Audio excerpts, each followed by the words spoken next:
Bismillahirrahmanirrahim. Assalamualaikum warahmatullahi wabarakatuh. Waalaikumsalam warahmatullahi wabarakatuh. Alhamdulillahirabbil alamin. Wa bihi nasta'in ala umuri dunya waddin. Wassalatu wassalamu ala asrofil anbiya'i wal mursalin sayyidina Muhammadin wa ala alihi washabihi ajmain. Amma ba'du. Allahumma sholli ala sayyidina Muhammad wa ala ali sayyidina Muhammad. Pertama, hayu urang panjatkeun puji sareng syukur hadirat Allah Subhanahu wa taala nu parantos maparinan urang segar kanikmatan terutamana nikmat keimanan Islam sareng iman takwa sareng nikmat sehat oge. Tilap shalawat serta salam urang surah limpahkeun ka baginda Nabi Muhammad sallallahu alaihi wasallam. Terhilap ke para kulawadina, para sahabatna, para tabiin wa tabiat. Terhilap oge mudah-mudahan nyampe ka urang sadayana salaku umatna anu miharep syafaatna engke di yaumil akhir. Amin amin ya rabbal alamin. Jadi ayeuna urang ieu mah sejak ngaos we nya ngaos bada isaan. Alhamdulillahnya jadi enak deh bade ngawas tentang anu ngabahas tentang anu berkaitan tentang dan ekologi. Jadi dia sadayana biasa ikut berbicara tentang mungkin bakal dibahasnya. Jadi sadayana kan nanti dibagi kelompok. Di kelompoknya berarti ini kan aya 5 orang ngawas, berarti aya 2 orang yang 3 orang itu. Jadi kayak saling berbicara aja. Terus selanjutnya dia simpuring dia simpuring Hilmi Ramdhani salaku nu bade ngajar ka dia kamurang kali. Mungkin serta acan dilanjung ke pelajaran tiasa perkenalan belanya walaupun tos kenal. Jadi nu kahiji mangga di urang kali di pahiji saha namina. Oh. Nami Nugol. Mohon. Nami Abi Kayla. Ya, terus Cindy. Cindy. Iya. Tata. Terus Adi. Nami aslinya berarti terus ikinya. Terus Nova. Nah, jadi di dia kan ayah Neng Kayla, Neng Cindy, terus Neng Tata, Neng Safia, terus Neng Kujang Iki, terus Kujang Nova. Jadi di dianya kayak urang sasarangan diajar tentang kumaha sih namina teh Al-Qur'an ekologi. Kan ayahnya beberapa cabang Al-Qur'an dan tafsir yang membahas tentang entah itu sejarah yang ada di Al-Quran ataupun yang lainnya. Nah, di pembahasan ayat nama orang ngebahas tentang tafsir ekologi. Naon tafsir ekologi teh nya. Jadi nu namina tafsir ieu mah pembukaan heula saat acan kana pembahasan selanjutnya. Jadi perkenalan heula. Jadi tafsir ekologi teh tafsir anu membahas tentang tafsir ekologi teh jadi nu membahas tentang yang berkaitan dengan lingkungan. Jadi ekologi teh nyaeta eko nu artina teh jadi nu namina ekologi teh eko nu berarti na lingkungan, logi nu berarti ilmu. Jadi ekologi teh ilmu yang mempelajari tentang lingkungan. Jadi entah itu di lingkungan naon wae nya kan urang hirup selalu berdampingan dengan lingkungan, dengan alam. Jadi tiasa lepas namina sareng lingkungan seperti itu. Jadi secara garis besarna tafsir ekologi nyata tafsir kan anu menjelaskan. Terus ekologi berarti ilmu yang mempelajari tentang lingkungan. Nah, itunya berarti. Nah, terus lanjutnya tadi tos aya penjelasan singkat tentang naon nu namina teh tafsir ekologi. Jadi ayeuna urang bagi kelompok we nya. Jadi engke teh di masing-masing kelompok urang sasarangan namina teh ngebahas tentang kajian ekologi. Jadi bebarengan we, tapi per kelompok. Jadi per kelompok teh memberikan kontribusi entah itu pikiran apa pertanyaan ataupun tanggapannya kayak misal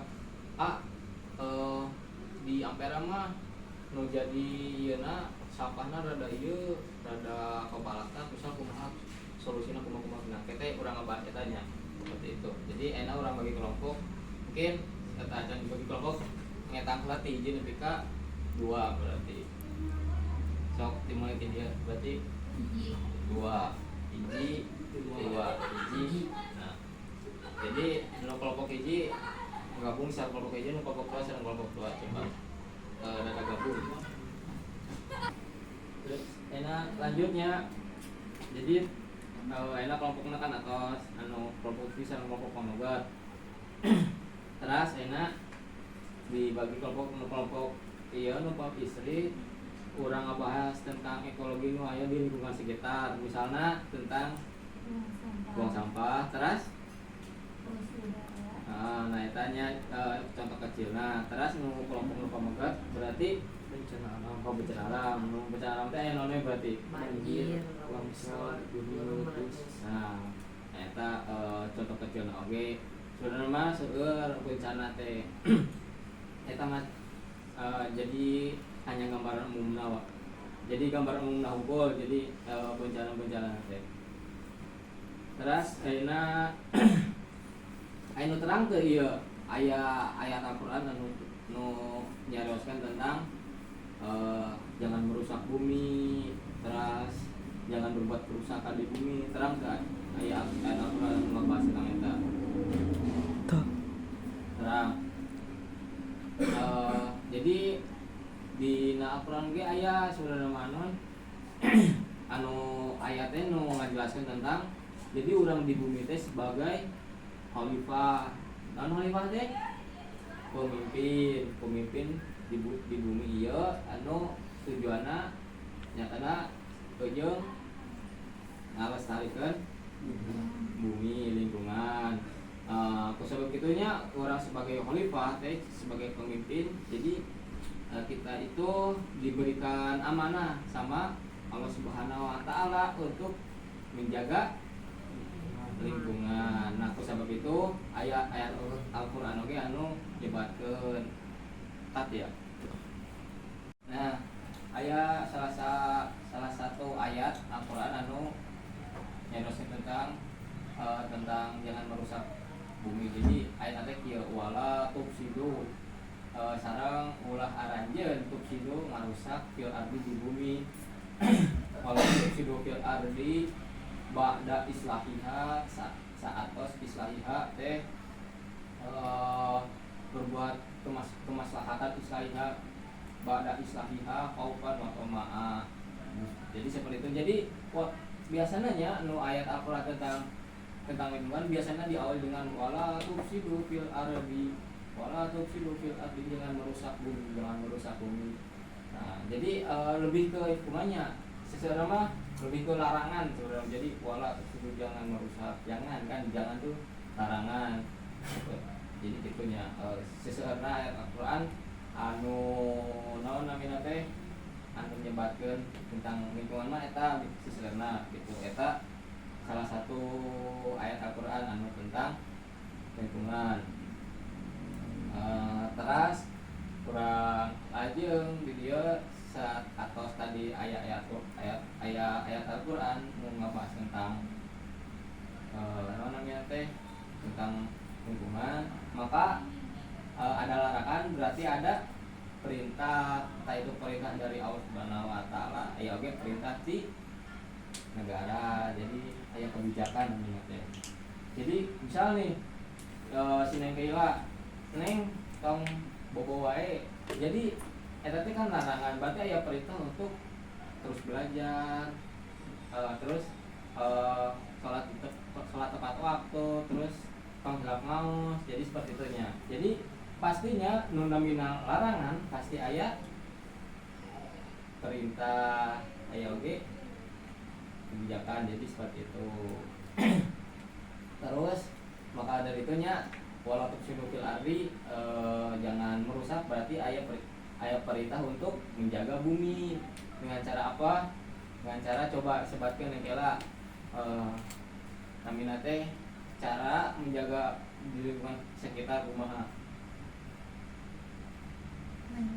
Melestarikan, Nah, misal menjaga tanaman, terus pepohonan, apa? pepohonan, biar tidak Pepohonan. gundul. Terus mimicin sampah. Menghilangkan sampah, Nah, polusi udara. terus penggunaan namina teh asap kendaraan bermotor oke eta ge ngaruh karena polusi. Jadi karena globalisasi eta mah lebih luasnya nya. Kami di sekolah kan ayahnya ngabahas tentang global warming, pemanasan global. Aya teh di sekolah ayahnya di biasanya di pelajaran IPS eta teh itu salah mah. Jadi eta teh emang namina teh jadi sorot perhatian namina tentang lingkungan teh. Pasti we namina larangan pasti aya perintah, aya piwarang ning bikin sampah lah, ning pagundulan hutan, terus ulah non ngadurukan sampah, ngadurukan hutan, katanya jadi asapna kan jadi non. Mencemari lingkungan. Nah, jadi pencemaran lingkungan, mencemari udara, terus mencemari air oge, eta teh non. Padahal kan kembali seperti awal, namina alam teh selalu berdampingan, selalu nu kurang teh dibutuhkeun, entah itu udara, air, tanahnya. Jadi bisa di udara teh jadi oksigen yang orang menghirup udara segar. Coba mun udarana kotor, sesak napas gitu. Terus lajeng tina cai kan eta mah paling penting jeung urang. Jadi kan nu namina cai teh tubuh orang teh 70% mengandung air. Jadi orang tidak selepas tina air. Entah itu jeung eueut, jeung masak, jeung naon deui? Kehidupan sehari-hari. Cuci pakaian, ngepel, ngembang motor, ngembang mobil, nya gitu. Terus tanah jeung naon cenah airna. Tanah kan seoroge nya namina teh jeung nanem pohon, nanem sayur-sayuran, jika tuh di situ tuh di Cianyunya pepelakan kan enak gitu, amun emang tinggal metik, jadi kan eta tina taneup gitu. Nah enak orang ieu nya dibuka patarosan, misal aya kabingungan naros nya, coba aya patarosan kumaha? Kumaha Al-Quran ngajelaskeun peran manusia salaku khalifah di bumi dina ngajaga alam. Nah, langsung dijawab nya. Jadi kumaha cenah peran manusia sebagai khalifah ngajaga bumi di buminya. Jadi kan tadi atas dijelaskan peran manusia itu diberikan amanah ku Gusti teh jadi pemimpin. Jadi setiap orang teh jadi pemimpin anu mimpin diri sendiri khususnya nya. Jadi umumnya mah mimpin kasadaya. Jadi ieu kan urang ngebahas tentang lingkungan. Jadi urang teh apa namanya teh peran orang sebagai pemimpin supaya lingkungan itu tetap terjaga, tetap asri. Jadi layak dihuni lah. Jadi si bumi ya teh tetap kejaga teu nepi ka rusak gitu. Ayeuna kan seueur beritanya nu namina bencana alam kan kayak banjir, kemarin di Sumatera longsor. Kusabab kunaon? Nah, kusabab eta naon manusia teh tidak menjalankan perannya sebagai pemimpin itu tidak menjalankan dengan baik. Jadi terjadilah nama teh kerusakan lah, terus naon namanya teh bencana naon itu namanya. Jadi pastilah nu namina larangan pasti aya perintah, aya oge konsekuensi teh. Jadi efek dari tidak menjalankan kegiatan tersebut, efek tidak menjalani perintah tersebut seperti itu. Coba aya deui teu pertarusana. Nya sok. Naon maksud larangan ngaruksak bumi dina Al-Qur'an namun dikaitkeun jeung karuksakan lingkungan kiwari. Oh, jadi langsung dijawabnya kaitanna tina ayat Al-Qur'an jeung karusakan lingkungan di zaman kiwari teh zaman ayeuna nya. Nu dikaitkeun teh jadi karusakan jeung ayat Al-Qur'an.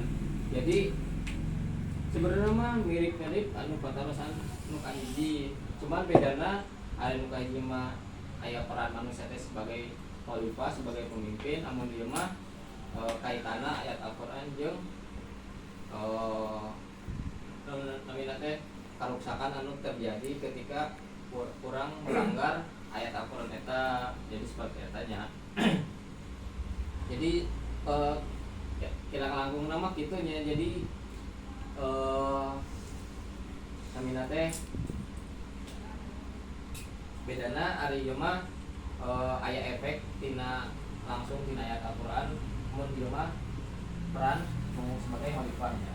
Jadi perang agung seperti itu. Jadi kaitan antara Al-Qur'an jeung ngajaga bumi supados teu terjadi kerusakan teh eta pastilah mengamina perintah ti Gusti Allah mah benar-benar atos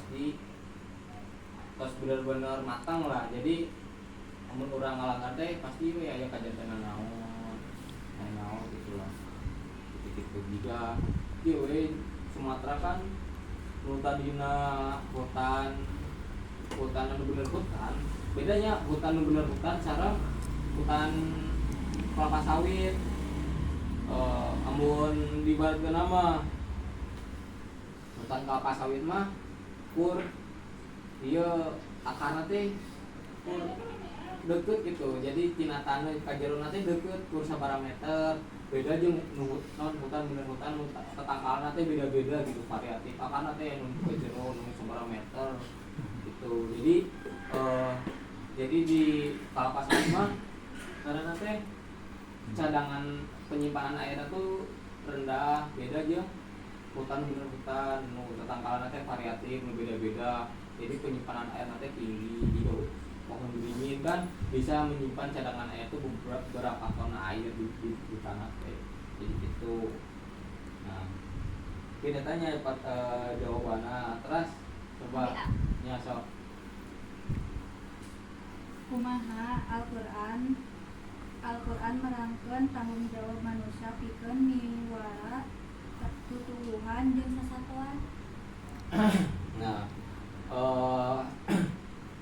iya kan namina teh urang ngajaga lingkungan berarti urang ge ngajaga lingkungan anu yang ada, yang hidup yang di sana. Jadi ibaratkeun lah urang ngajaga lingkungan berarti urang ngajaga flora dan fauna. Flora teh kan tumbuhan, fauna hewan. Jadi kan di hutan ke suarnya satwa untuk non titiwuhan teh tumbuhan anu hidup di hutan eta teh. Lamun misal hutanna kur hutan sawit, tumbuhan berarti nu hidupna sawit. Coba mun hutan anu nu variatif di hutan Sumatera, aya naon we coba Rafflesia arnoldi, terus naon di pohon beringin, terus bisa wae tangkal ieu, tangkal toge atau tangkal naonnya segar gitu. Jadi bisa tetap terjaga gitu ekosistem teh. Yang amun di hutan sawit coba satona naon? Monyet ge melawan ieu teh soalna ieu naon? Aya cucukan. Mau bisa tetereke lah. Nya kan. Coba itu jadi si antara urang ngajaga teh aya potensi anu hirup jeung berdampingan dengan alam teh aya ancaman terganggu gitu ekosistem teh bisa wae terjadi kepunahan. Misal si orang utana teu aya lah tuluy burung-burung teu bisa nyieun sarang tina tangkal sawit. Mun tina tangkal nu sejenna kan bisa nyieun naon sarang, nyieun naon segala kan. Jadi perintah teh kalau mau lain kudu sakur perintah tapi bener-bener orang kudu ngalakukeun pikeun ekosistem eta teh terjaga. Jadi ekosistem teh di Indonesia kan namina teh disebut paru-paru dunia. Jadi ibarat nama mun paru-paruna tidak berfungsi secara normal berarti kemungkinan kehilangan separuhnya dunia. Misal baheulana misal orang masih bisa ningali orang hutan bahwa wae misal hutanna pejet tahun 2045 atau tahun 2050 bisa wae orang hutan punah tinggal aya tulang belulang hungkul bisa wae gitu amun urang teu bisa ngajaga tuluy misal urang teu ngajaga hutan bisa wae kete naon namina teh hutan teh kudu hutan sawit we aya hutan tangkal beringin, aya tangkal jauh, aya tangkal jambu, aya tangkal apuket, aya tangkal ieu segala kan geus we urus saja gitu soal eta naon namina teh matakan orang kudu ngajaga lingkungan pikeun si ekosistem itu tetap berjalan karena nu aya di dunia ieu teh berperan masing-masing entah itu manusia menjaga lingkungannya terus lingkungannya pepohonan berperan sebagai pengubah dari karbon dioksida menjadi oksigen buat manusia terus hewan juga berperan menjaga ekosistem yang ada di bumi ieu jadi seperti itu mungkin ngarapos teh yo non jawabanna atau atasnya insyaallah gitu terus itu kan atau saya patarosan berarti abi balik naras berarti secara garis besarnya berarti misal ya coba kanekela jadi nu tadi nutos dibahasnya non wae jodohnya ya orang tadi kan atas aya patarosan tentang lingkungan tentang ya jadi orang kembali deui kana awal tentang kita aya video tentang nanya teknologi kan ayana teknologi kan memudahkan manusia beraktivitas tapi kenapa lingkungan semakin parah kita kan jadi pertanyaan aku naon gitu padahal orang ayana aya teknologi namina alat pembersih naon penyedot debu harusnya kan lingkungan lebih bersih tapi kenyataannya kumaha ayana kan terus gitu nanya video salib coba tinggal energi kita berasal dari bawah tanah. Sekarang kita udah punya teknologi buat manen energi matahari. Mobil udah bisa dicas, baju dari plastik daur ulang, bahkan petani aja pakai drone. Ya, teknologi masa kini udah makin canggih dan banyak yang lebih ramah lingkungan. Tapi di saat yang sama, langit yang awalnya biru berubah jadi abu-abu. Lahan yang awalnya hijau berubah gersang.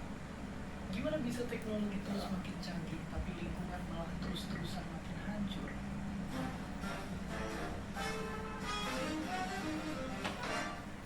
Simpelnya banget, ini karena kita lebih banyak merusak dibanding mengobati. Tambang-tambang masih tetap beroperasi, hutan terus ditebang dan polusi nggak berhenti diproduksi. Ibaratnya, bayangin ada botol yang banyak bolong-bolongnya, tapi yang ditambal cuma satu, bahkan ada juga yang bolongnya makin besar. Belum lagi, ternyata proses ngembangin teknologi yang ramah lingkungan itu sebenarnya bisa juga bikin lingkungan rusak. Coba kita lihat teknologi satu ini. Buat bikin baterainya, kita butuh logam kebanggaan kita, yang malah maksa kita membuka lahan besar-besaran buat membangun tambangnya. Dalam rentang waktu segini aja, puluhan ribu hektar hutan digundulin, setara sama luas ratusan lapangan bola. Ini nggak cuma bahaya buat binatang dan tumbuhan, tapi juga manusia. Ayo coba lihat daerah ini yang dalam tanda kutip jadi surganya tambang nikel. Banyak pekerja dan warga yang hidup di sekitar tambang kena infeksi pernapasan gara-gara udara dipenuhi zat beracun. Rumah-rumah kena banjir lumpur merah, bahkan ada ledakan yang sampai bikin belasan orang tewas. Dan ini baru satu kasus. Nyatanya ada banyak kasus serupa di tempat-tempat lain. Terus gilanya, orang kita kena dampak segitunya. Tapi, apakah kita juga dapat dalam tanda kutip keuntungan yang sebanding? Masalahnya jawabannya enggak. enggak, justru banyak keuntungan yang malah diambil sama negara lain. Tapi kalau udah gini, harus gimana? Nah, ikan. Tentunya kita bisa ngelakuin kegiatan ekonomi yang lebih hijau dan adil. Tapi bukan cuma itu aja, kita juga bisa lebih berdaulat atas sumber daya yang kita punya.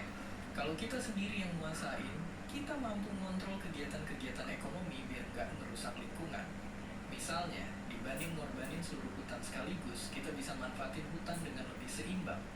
Konsep canggih kayak gini sebenarnya udah diterapin sama masyarakat adat, misalnya kayak mereka yang ada di Papua. Dan gilanya, ada lembaga riset yang bilang kalau potensi ekonomi semacam ini di Indonesia tuh banyak banget. Dan kalau sukses buat diterapin, bakal banyak juga lapangan kerja baru yang terbuka. Terus pertanyaan besarnya, kenapa nggak dilakuin? Pertanyaan bagus. Karena sebenarnya mimpi buat jadi lebih adil, canggih, dan berdaulat udah selalu ada dari dulu. Kalian pasti udah kenal Bapak proklamasi kita. Pas baru merdeka, dia pengen Indonesia mandiri dan ngebuktiin ke seluruh dunia bahwa negara kita juga bisa bikin proyek-proyek megah. Nggak kalah sama negara-negara lain yang udah lebih maju.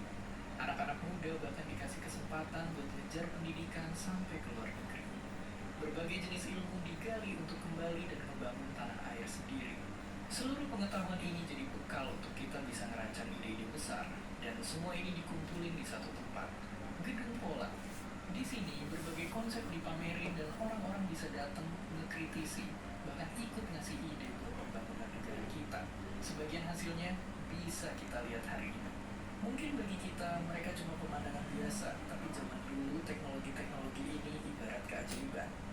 Nama saya Sigit Lingga. Saya saat ini menjadi ketua harian dari Yayasan Bung Karno yang berkantor di gedung belakang yang ada di terlihat di belakang saya. Seperti kita lihat di belakang itu ada tugu petir dan gedung yang bernama Gedung Pola. Gedung Pola itu nama lengkapnya adalah gedung Nih.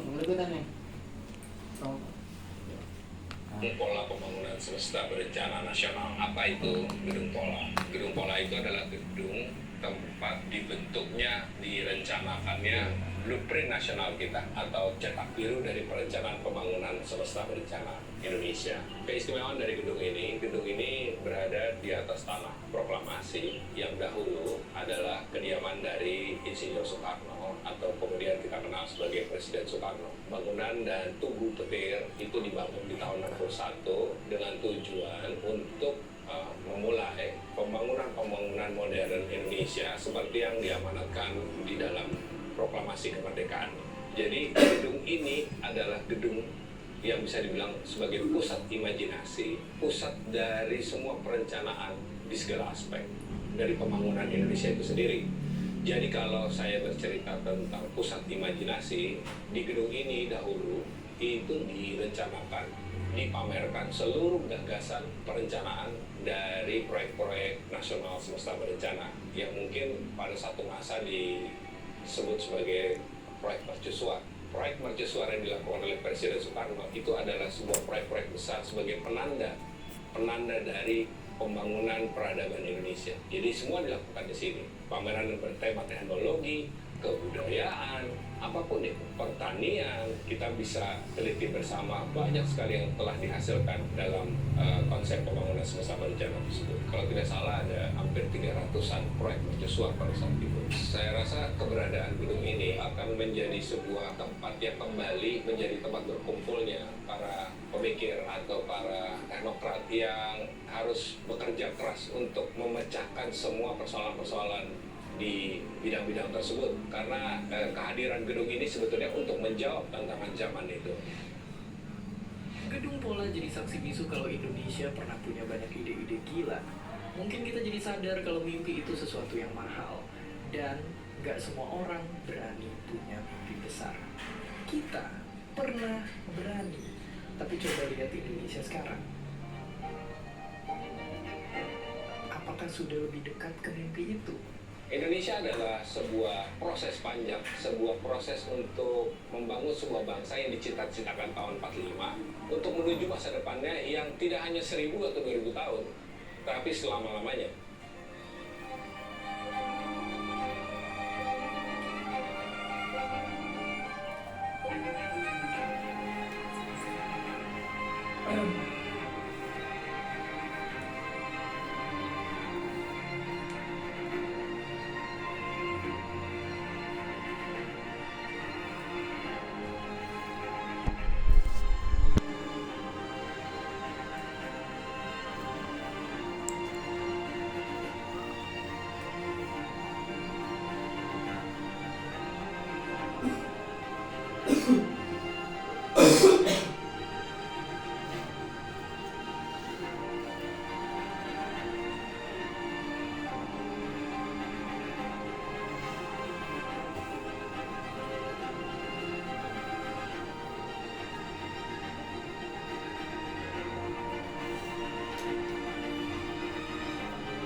Dulu, energi kita berasal dari bawah tanah.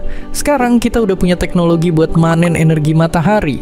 Mobil udah bisa dicas, baju dari plastik daur ulang, bahkan petani aja pakai drone. Ya, teknologi masa kini udah makin canggih dan banyak yang lebih ramah lingkungan. Tapi di saat yang sama, langit yang awalnya biru berubah jadi abu-abu. Lahan yang awalnya hijau berubah gersang. Gimana bisa teknologi terus makin canggih tapi lingkungan malah terus-terusan makin hancur?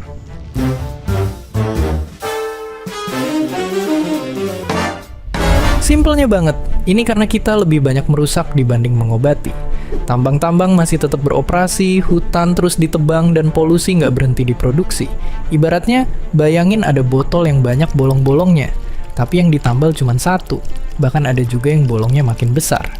Belum lagi, ternyata proses ngembangin teknologi yang ramah lingkungan itu sebenarnya bisa juga bikin lingkungan rusak. Coba kita lihat teknologi satu ini. Buat bikin baterainya, kita butuh logam kebanggaan kita, yang malah maksa kita ngebuka lahan besar-besaran buat ngebangun tambangnya.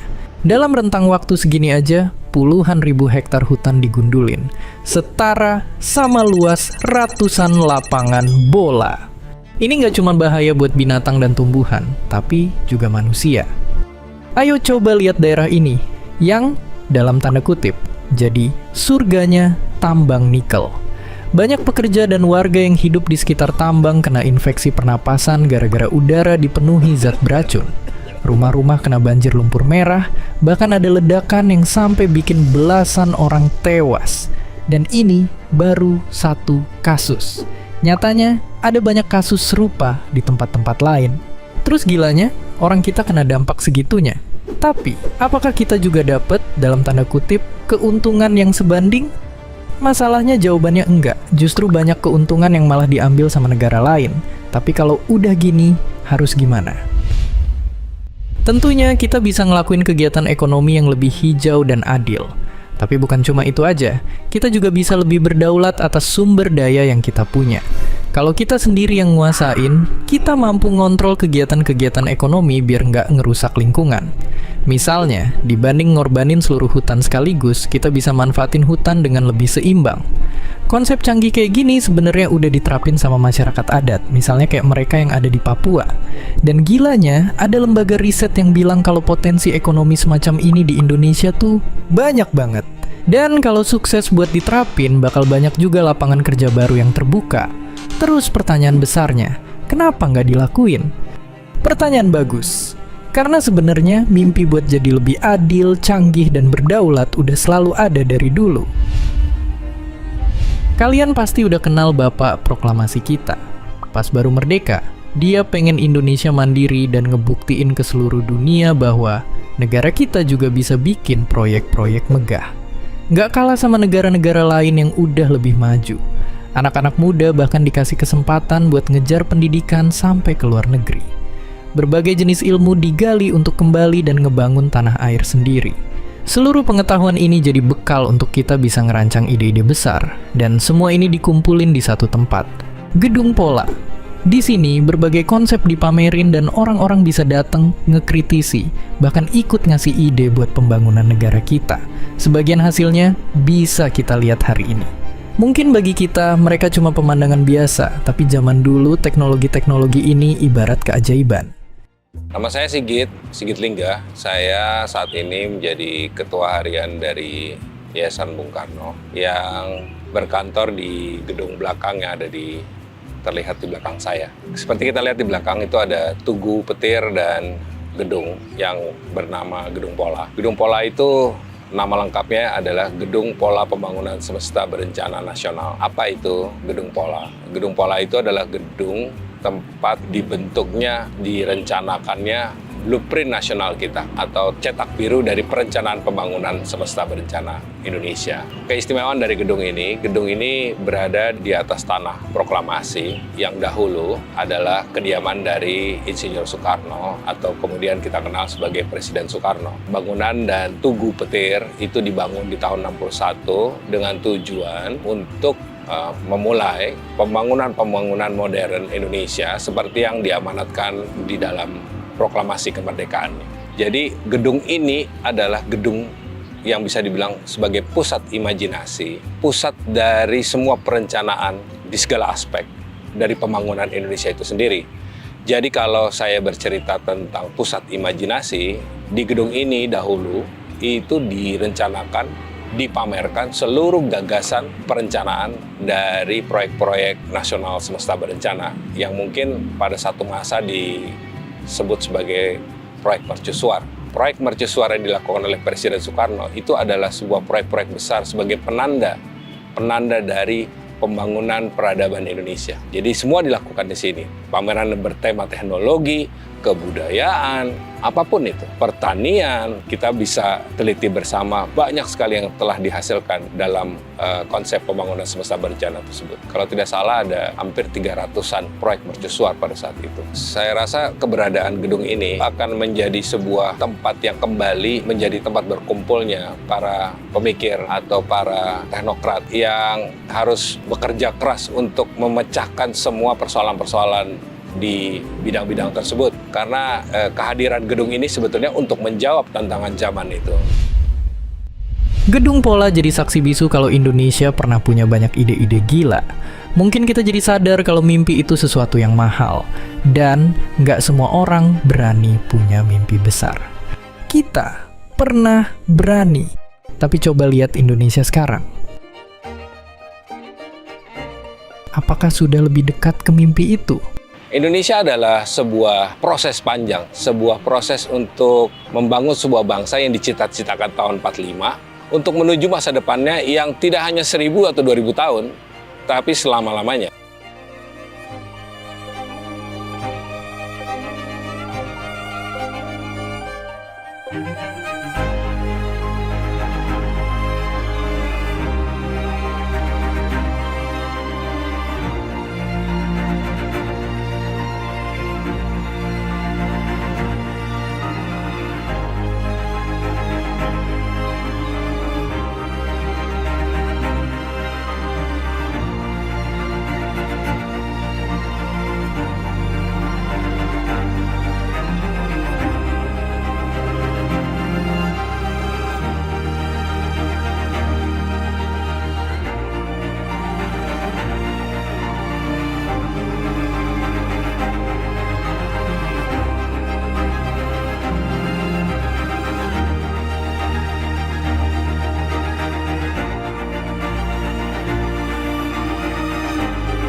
Lanjutnya, tadi kan atau ningali videonya tentang kunaonnya di video ieu teh teknologi tuh semakin canggih, tapi kunaon nu jadi dampakna teh kana lingkungan gitu, menjadi mata repsakna teh kana lingkungan. Nah, kunaonnya gitu. Aneh gitu. Padahal hadirnya teknologi itu untuk membantu, memudahkan manusia dalam beraktivitas dalam segi apapun, jadi gitu untuk mempersingkat. Jika ayeuna motor kan baheula lama naik kuda lila kan, ayeuna kan aya motor bisa lebih cepet, aya kareta, aya naon tuluy mun tina lingkungan kan baheula lama kur aya sapu, tuluy ayeuna mah kan aya teknologi namina vacuum cleaner anu sedot debu terus gitu. Nah jadi aku naon si teknologi semakin canggih tapi menjadi terkena dampak nanti lingkungan. Nah kenapanya? Aku naon nya suku sababi tina video kan terus dijelaskan. Jadi untuk membutuhkan teknologi semakin canggih dibutuhkan namina teh jika kayak batu bara, nikel. Nah, jadi menjadi dampak nanti tinggal lingkungan. Jadi nu jadi namina teh nu jadi korban teh jadi lingkungan gitu. Ku sabab eta non baheula kan di zaman baheula mah kan aya teknologi tapi tidak secanggih ayeuna kan. Aya teknologi tapi tidak merusak lingkungan, tapi aya namanya teknologi semakin canggih tapi cara dapatkan teknologi nu eta teh cara melakukan perusakan lingkungan gitu. Jadi didikan ayalah beberapa pesan moral gitu kanggo urang sadayana. Jadi semodern-modernnya manusia tapi kalau tidak dibarengi dengan modernnya akal manusia juga itu sama aja. Jadi percuma gitunya teknologi semakin canggih tapi otak orang tidak semakin canggih oge. Kuduna kan teknologi canggih otak orangnya semakin canggih gitu. Misal nih si Neng Keila si Adik di Ampera ada kegiatan tanam tumbuhan di sekitar rumah. Kuduna harus ikut kontribusi supaya tetap lingkungan terjaga asli gitu. Nah itu mungkin etanya nu biasa kurang ayeuna ngawas di tentang ngawas ayeunanya. Jadi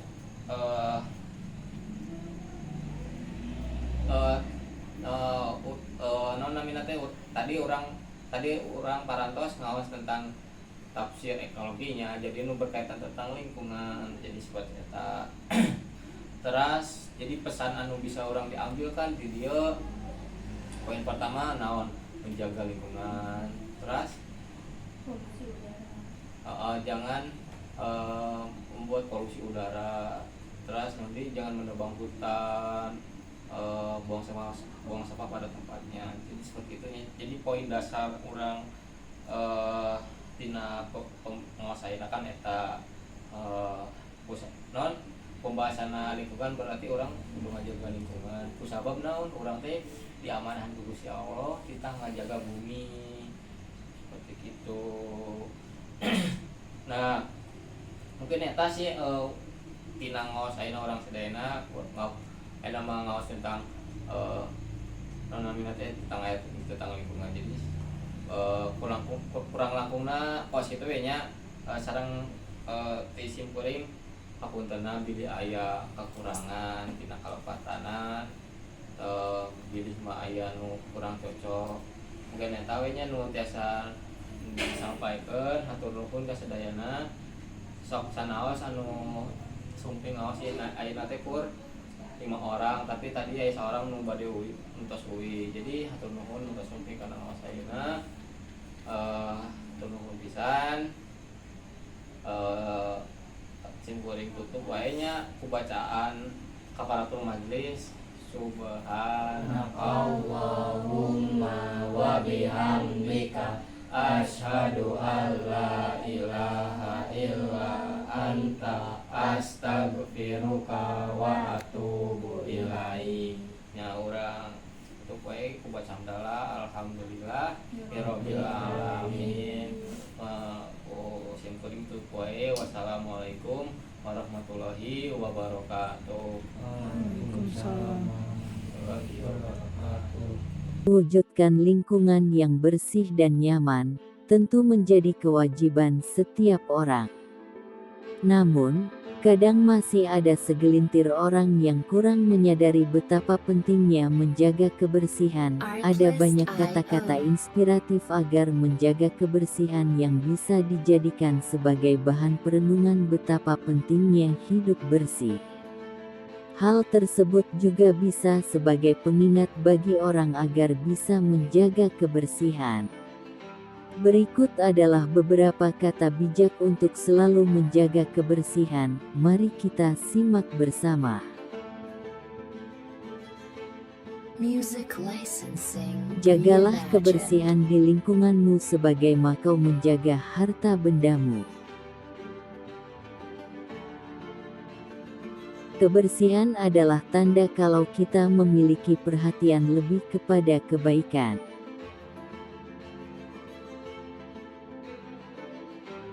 Satu sampah yang kau buang ke tempatnya akan menyelamatkan seluruh alam semesta.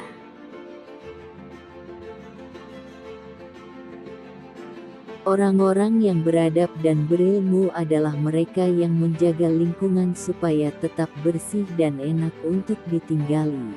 Artlist.io. Kebersihan adalah kebiasaan yang menjaga tubuh, pikiran, dan lingkungan tetap rapi, bersih, dan menyenangkan serta bebas dari kotoran dan benda-benda beracun.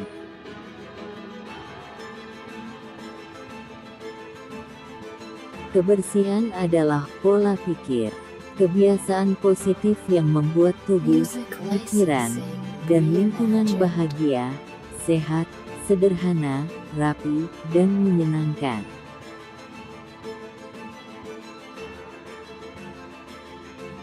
Kerapian dan kebersihan bukanlah fungsi dari seberapa kaya atau miskinmu, tetapi mentalitas dan prinsip.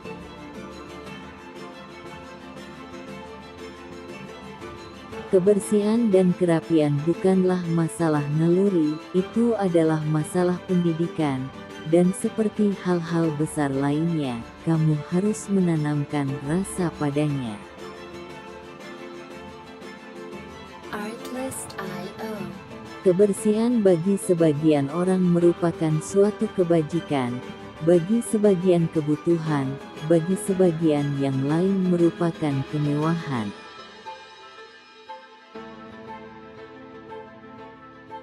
Apa yang paling membedakan dua orang adalah rasa dan tingkat kebersihan yang berbeda.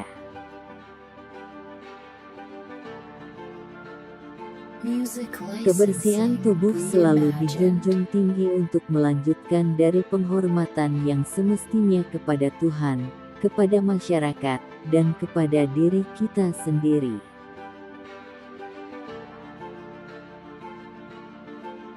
Kebersihan dapat didefinisikan sebagai lambang pikiran yang paling murni.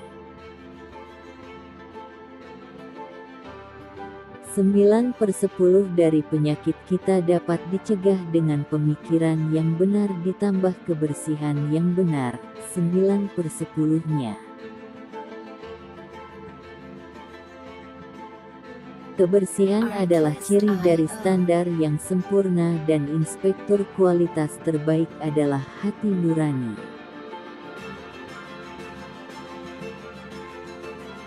Orang yang bersih bukanlah orang yang lari dari kotoran, tetapi orang yang meluangkan waktu dan tenaga untuk merapikan lingkungan yang kotor.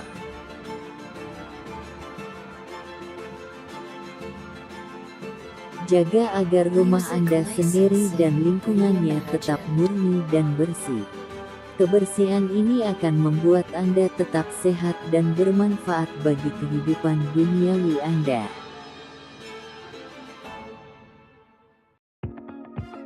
Kebersihan merupakan syarat mutlak untuk mencapai kesehatan.